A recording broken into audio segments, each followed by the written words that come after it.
सिंह जी, आपका हमारे चैनल में स्वागत है। एशियन इवेंट चैनल जो आपका पुराना है और आप हमारे पुराने साथी रहे, लेकिन वर्तमान में जो राजनीतिक परिस्थितियां हैं उस राजनीतिक परिस्थितियों पे मैं आपसे बात करना चाहता हूं और हम एशियन इवेंट चैनल में आपका स्वागत है। सर, पहला मेरा सवाल है कि देश के अंदर जो एक संक्रमण काल की राजनीति चल रही है, संक्रमण काल की राजनीति का अर्थ आप ज़्यादा जानते हैं, हम तो केवल आपसे सवाल ही करेंगे। इस संक्रमण काल की राजनीति में आखिर दलित पिछड़े अल्पसंख्यक कहाँ जाके रुकेंगे और इस देश में हिंदू राष्ट्र और एक द्विराष्ट्र की जो लॉबी चल रही है उसको आप किस रूप में लेंगे? देखिए, ये जो बीजेपी और आरएसएस ने जो माहौल खड़ा किया है, वो माहौल इस तरह से खड़ा किया है, उस माहौल में SC ST OBC और इवन मुस्लिम को कई जगह नहीं है। मुस्लिम को एक बार को आप साइड में भी कर दें, लेकिन SC ST OBC को ये चंद सवर्ण हिंदुओं ने कहाँ बख्शा है। जो हिंदू राष्ट्र की बात कर रहे हैं, उन्हें मालूम है कि जिस तरह से अम्बेडकरवाद बढ़ रहा है, आने वाला समय इन सवर्ण हिंदुओं के लिए बहुत बुरा है। पहले तो सुलूकास्ट लड़ रहा था, सुलूकास्ट में चमार लड़ रहा था, जाटव लड़ रहा था, अब तो पूरा सुलूकास्ट इनके खिलाफ खड़ा हो गया। और जिस तरह से OBC को मंडल कमीशन में उन्होंने मंडल कमीशन का सत्यानाश किया, मंडल कमीशन लागू होने के बाद भी OBC को कुछ नहीं दिया, तो OBC भी समझने में देर नहीं लग रही। तो बहुत बड़े पैमाने पर OBC भी इनके खिलाफ खड़ा हो रहा है। जो हिंदुत्ववादी ताकतें हैं या ब्राह्मणवादी ताकतों को उनके खिलाफ हो रहा है, तो ये भी इनके हिंदुत्व पर खतरा है। हम तो आहिस्ता आहिस्ता बढ़ रहे हैं और इसमें ये RSS समझता है, बीजेपी समझती है कि अब ज़्यादा दिनों तक SC ST OBC पर ये गुलाम बना के, बेवकूफ़ बना के राज नहीं कर सकते। तो इसलिए ये बहुत बड़ी जल्दबाजी में है कि वो हिंदू राष्ट्र घोषित करके ये कुछ कर लेंगे, लेकिन अब ये संभव नहीं है। सर, अभी एक दत्तात्रेय हॉसबोले ने अलग से एक बयान दिया है कि बीजेपी बेरोजगारी की व्यवस्था को और महंगाई की व्यवस्था को समझे। तो आपको नहीं लगता है कि संघ के अंदर भी एक अकुलाहट है इस बात को लेके कि कहीं हमारा वोट बैंक बिखर तो नहीं रहा है?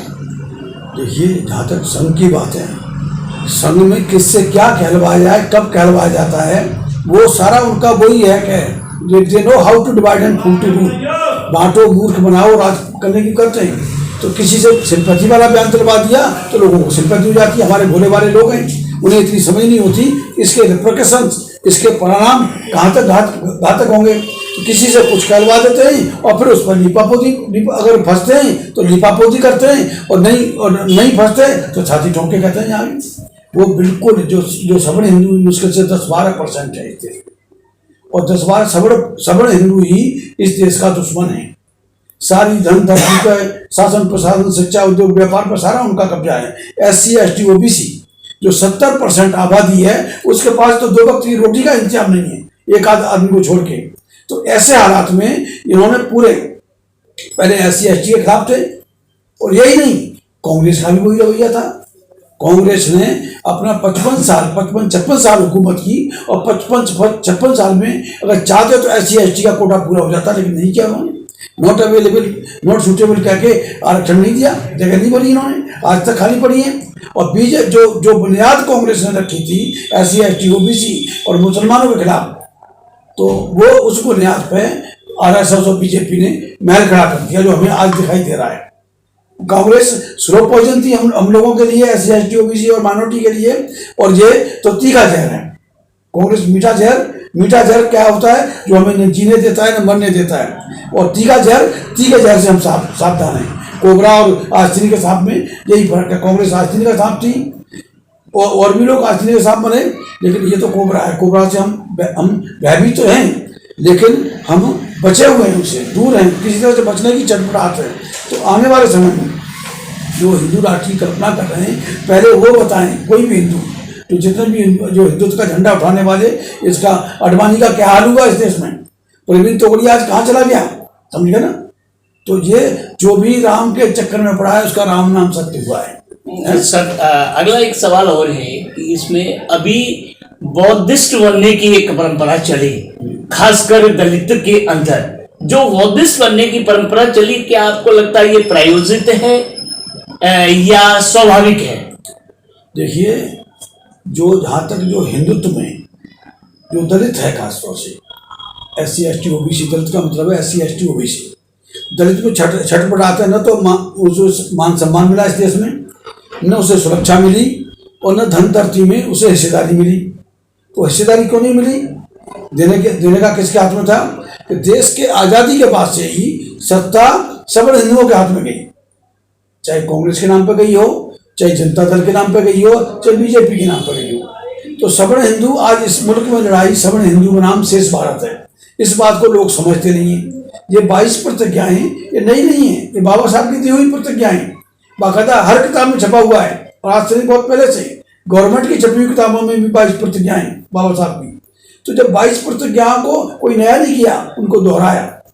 भाई अगर मैं समझता हूँ कि ये बजाय ये बुद्ध की 22 प्रतिज्ञाएं दोहराने के बजाय ये जिस दिन ये दलित जो आज जो छटपटा रहा है मान सम्मान पाने के लिए, अपना हक और हिस्सेदारी पाने के लिए, तो जिस दिन ये 10,000 लोग या जिस दिन शुरुआत हो गई इस्लाम की तरफ मुड़ गए, तो उसी दिन फैसला हो जाएगा इस देश में। उस दिन में उसके बाद फिर हिंदू इस देश में टिकेगा नहीं। तो हिंदू नाम का जो जानवर है, ये लोग गाय को अपनी माँ कहते हैं ना। गाय क्या जानवर है, क्या इंसान है? जानवर है। और गाय को माँ कहने वाले भी जानवर हैं, मैंने कई बार लिखा भी है। इन जानवरों से, जाहिरों से आप क्या क्या उम्मीद करेंगे? यहाँ तक हिंदू राष्ट्र की कल्पना कभी साकार नहीं होगी।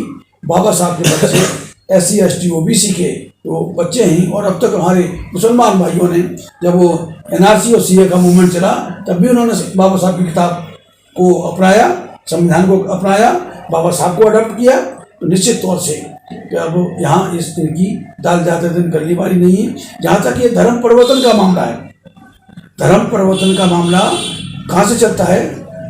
देखिए, धर्म परिवर्तन का है कि मेरा मानना है कि no religious conversion is meaningful without cultural transformation. Buddhism में कल्चरल ट्रांसफॉर्मेशन नहीं है, वही नाम रहेगा, वही काम रहेगा, वही तौर तरीके रहेंगे हिंदू वाले। तो कहाँ से धर्म परिवर्तन का मतलब क्या रह गया? धर्म परिवर्तन का माने हैं सीधे क्रिश्चियनिटी है, इस्लाम है। इस्लाम में नाम ही बदल जाता है। अगर मेरा नाम इसमें हिंदू में या बुद्धिज्म में मेरा भाई तेज सिंह नाम है, तो एकदम इस्लाम में मेरा नाम तेज मोहम्मद हो जाएगा। तेज मोहम्मद हो जाएगा तो जाति भाग जाएगी। जाति के आधार पर इस देश में नफरत है और जाति